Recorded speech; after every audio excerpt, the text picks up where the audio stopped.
Some people don't want the truth. They want your silence so they can stay comfortable in their lies.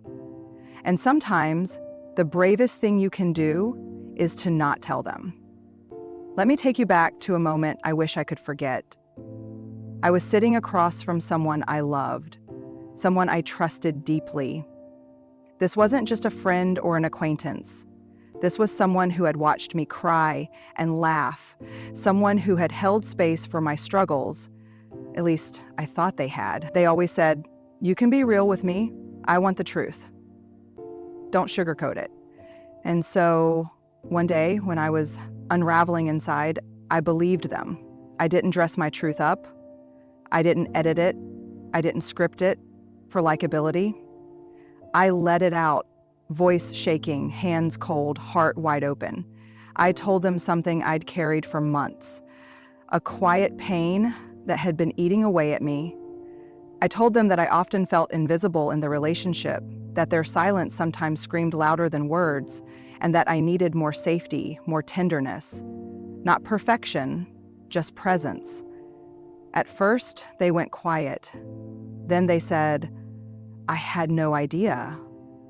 I wish you told me sooner." For a moment, I thought we had arrived somewhere sacred. I thought, this is how healing begins. This is how intimacy deepens. But the next day, I found out that my words, the very ones I had spoken from a trembling place, had been shared behind my back. Not in a spirit of concern, not with compassion, but with mockery.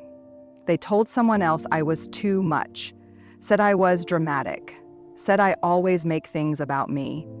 And there it was. The truth, which had taken every ounce of my courage to speak, had become ammunition. My vulnerability had been twisted into a caricature. What was sacred had been stripped. And right then, something inside me broke. Not just because of the betrayal, but because I realized how dangerous truth can be when handed to the wrong person. We think telling the truth is the brave part, and it is, but the part no one talks about, it's that the truth becomes dangerous when placed in the hands of someone who sees your honesty not as a gift, but as leverage. I used to believe that telling the truth always set you free, but sometimes it sets other people off, and in return, they make you pay for it. Psychologists talk about shame and tolerance. These are people who cannot sit with their own discomfort. So when you bring them truth that invites reflection, that unsettles their identity, they don't lean in. They lash out. They can't hold your vulnerability because they've never made space for their own. And here's the hard truth.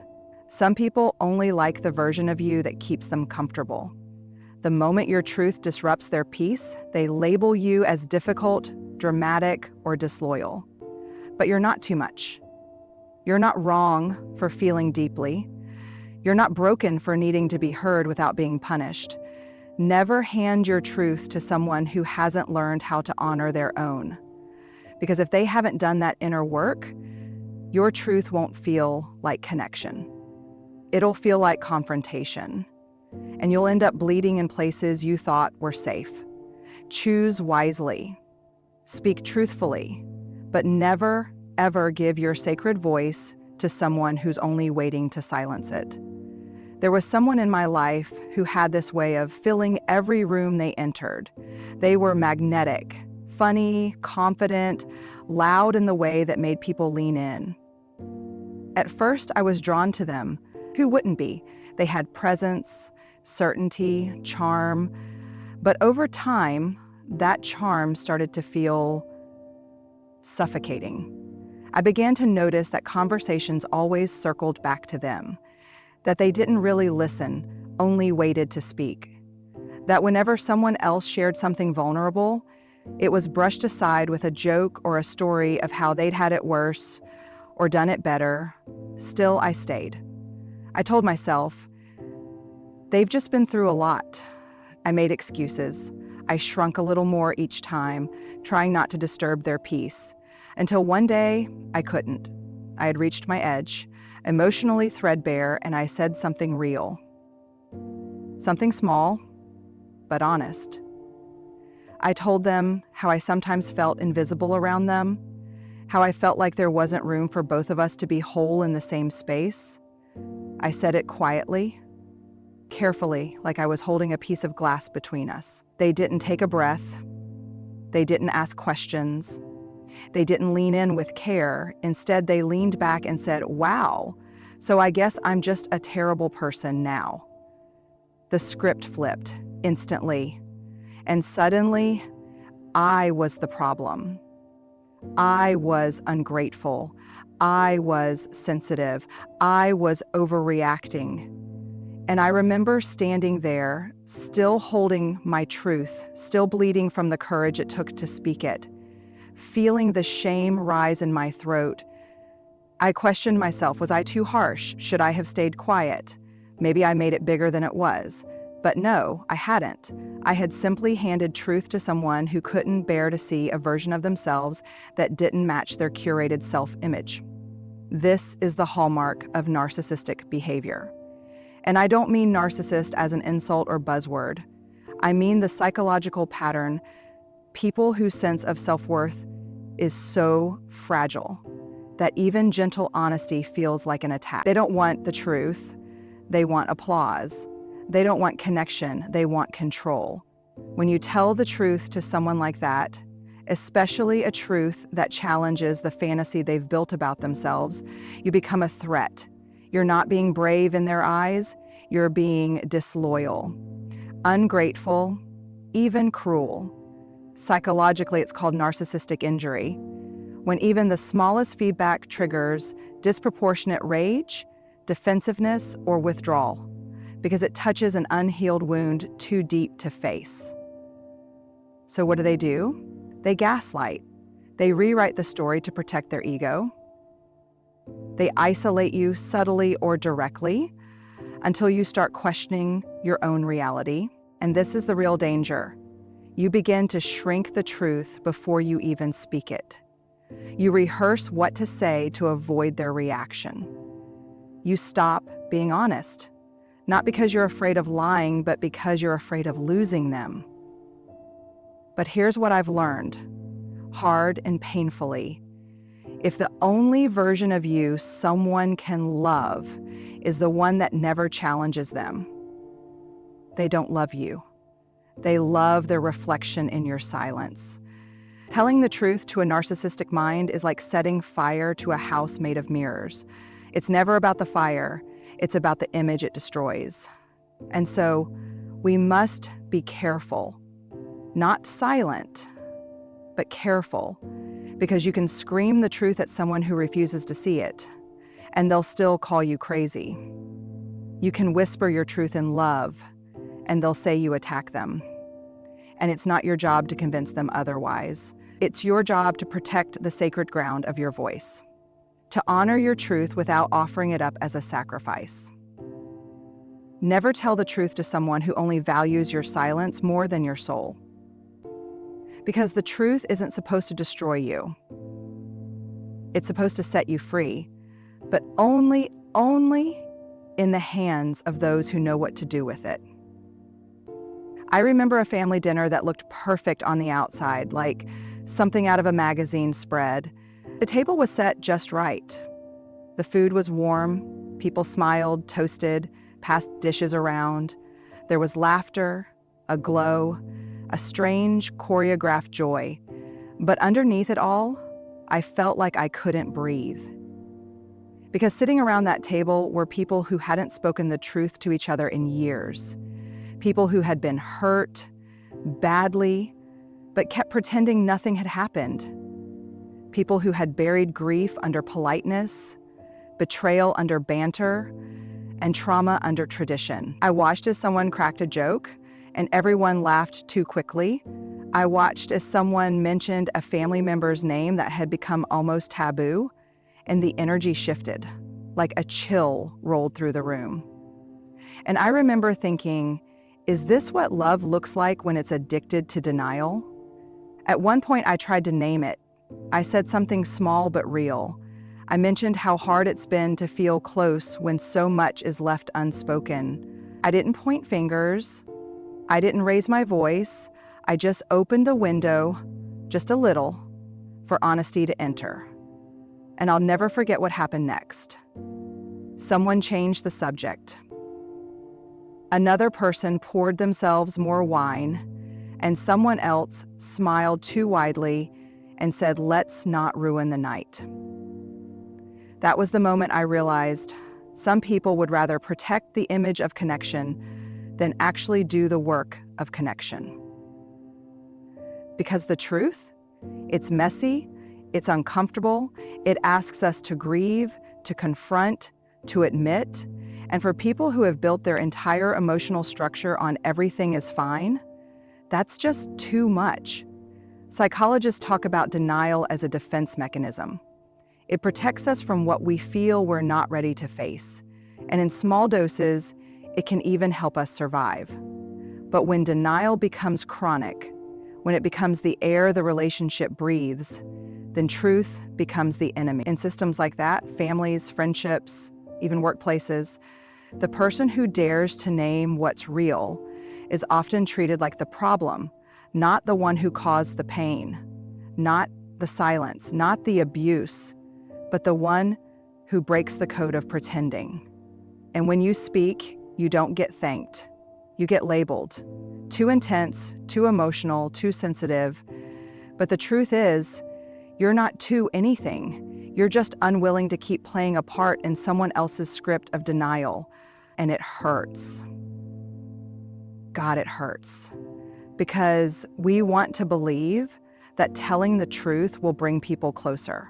That maybe, just maybe, they'll say, "Thank you for finally saying it. I've been feeling it too." But instead they pull away, or worse, they look at you like you've ruined the moment. And that's when you realize some people aren't rejecting your truth, they're rejecting the feelings it wakes up in them. Because once you name it, they can't unhear it. And if they're not ready to heal, they'll shut the door and blame you for opening it.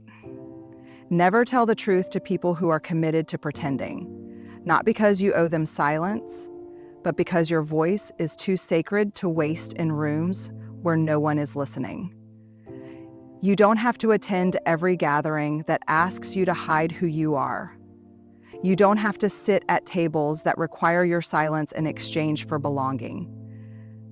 That's not love, that's performance. And let me tell you something hard but freeing. You can love people and still outgrow the systems they need to stay asleep. You can grieve the loss and still protect your soul. Because you deserve relationships where the truth isn't punished, where honesty isn't seen as betrayal, where connection isn't dependent on pretending everything's fine when your heart is falling apart. Some people aren't afraid of losing you, they're afraid of facing what your truth makes them feel. So speak carefully, speak bravely, but always remember, your truth deserves to land somewhere it can be held, not buried. And there was a woman I once called one of my closest friends. She was warm, magnetic, the kind of person who made everyone feel like they mattered. Until you said something she didn't want to hear. For a long time, I didn't notice it. I stayed in the shallow end of conversations. I complimented, encouraged, and agreed, even when my gut clenched. I told myself I was keeping the peace. I told myself I was being a good friend. But really, I was avoiding the explosion I sensed would come if I ever spoke freely. And then, one day, I couldn't anymore. We were having coffee. She asked why I had been quieter, more distant lately, and I decided, after rehearsing 100 times in my head, to tell her the truth. I said gently, "Sometimes I feel like there's no space for my feelings with you. I feel like I have to manage your emotions before I can share mine, and I just don't have the energy to keep doing that." Her face changed instantly. Her eyes narrowed, her shoulders pulled back. She laughed, this cold, defensive laugh, and said, "So now I'm the bad guy? I just try to help and now I'm toxic?" I wasn't even finished speaking. She didn't ask for clarification. She didn't say, "That's hard to hear, but I want to understand." She didn't pause. She got small, defensive, sarcastic, angry. And I left that conversation not feeling lighter, but lonelier.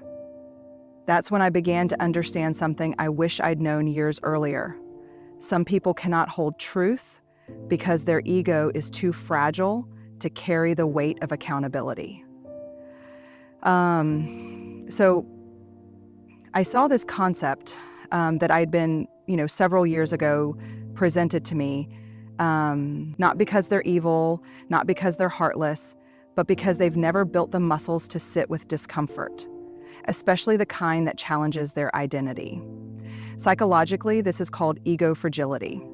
It's when a person's sense of self is so tied to being right, being good, or being admired that even the softest truth feels like an attack. So when you say something like, "That hurt me," what they hear is, "You're a horrible person." When you say, "I need more from you," they translate it into, "You're not enough." And instead of sitting with the sting of that reflection, they deflect, they gaslight, they weaponize your honesty. They make you feel like the truth was the problem, not the behavior. So what do? We start minimizing ourselves. We cushion our truths with disclaimers. Maybe I'm just being too sensitive. I don't want to make this a big deal, but this is probably nothing, but I just wanted to say. We water ourselves down just to keep the relationship afloat. But here's what I've learned, again and again, usually the hard way. If someone makes you responsible for how your truth makes them feel, they are not ready to be close to you. Because real intimacy doesn't ask you to disappear, it asks you to be honest. And real love doesn't crumble when truth enters the room. It stretches, it listens, it says, "That's hard to hear, but thank you for telling me." And maybe the most painful part, sometimes we outgrow people not because we stopped loving them, but because we finally loved ourselves enough to stop betraying our truth for the sake of their comfort. So no, the truth isn't always received with open arms. And no, not everyone will thank you for your honesty. But your job isn't to manage their ego. Your job is to be faithful to your own integrity. Never tell the truth to people who treat your vulnerability like a threat instead of a bridge. Because truth isn't supposed to destroy love. It's supposed to test it, to stretch it, to deepen it. But if all it does is break it, then maybe the love wasn't as real as you thought. There was a season in my life when I believed that being authentic meant being open with everyone. That if I was truly honest, truly brave, I wouldn't filter anything. I would bear it all to friends, family, colleagues, even strangers. Because vulnerability was strength, right? But that belief cost me something. Because what I didn't understand back then was this: not everyone deserves access to your truth. I learned that lesson sitting in a room with someone I once trusted deeply. I had just opened up about something deeply personal, an ache I hadn't even fully put into words yet. I was shaking, unsure, still figuring it out myself. I spoke not for sympathy, but for connection. For someone to sit beside me in the dark and say, "Me too."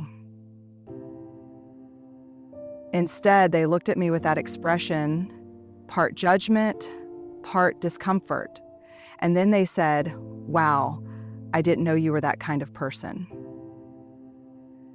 That sentence stayed with me for weeks, not because it hurt, though it did, but because it revealed something I hadn't been willing to face. I had been handing my truth to people who didn't know how to hold it. They hadn't earned it. They didn't ask for it. And yet, I gave them the most fragile parts of me, hoping they would do something sacred with it. hoping they would see me and still stay. But here's the thing about truth. It's sacred. It's not casual. It's not something to scatter in the wind, hoping someone catches it with grace. It's something to offer, gently, carefully, to people who have shown you they can carry it with care. Brené Brown has a phrase that has echoed in my bones for years. Share your story with someone who has earned the right to hear it. And that changed everything for me.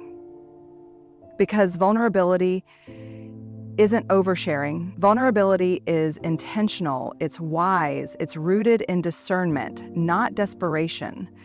Psychologists call this emotional safety. It's that invisible but powerful sense that you can show up fully without fear of being shamed, mocked, or dismissed. It's not about people agreeing with everything you say, but about knowing they won't weaponize what you've shared. And here's where we often go wrong. We confuse proximity with safety. We assume that just because someone is close, by blood, by friendship, by time, they've earned access to the deepest parts of us. But truth doesn't need an audience. It needs a witness. It needs someone who can sit in the discomfort with you and not try to fix it, dismiss it, or make it about them. Some people will say, "You can always talk to me," but the second you do, they get quiet or weird or turn your pain into gossip for someone else. Some people will preach about being real, but the moment your truth disrupts their comfort, they call you unstable. So we start building walls, we start doubting our voice, we start hiding, not because we're liars, but because we're tired of being hurt in places we thought were safe. But here's the shift, the healing. It's not about shutting down, it's about choosing better rooms. You deserve relationships where the truth is not a risk, but a rhythm. Where saying, "I'm not okay," isn't met with distance, but with tenderness. Where your brokenness isn't a burden, but a bridge.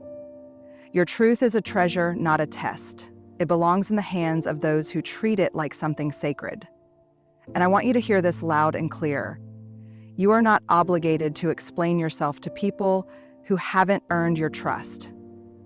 You do not owe your story to anyone who's only curious, not compassionate. You are not cold for having boundaries. You are not too private for protecting your peace.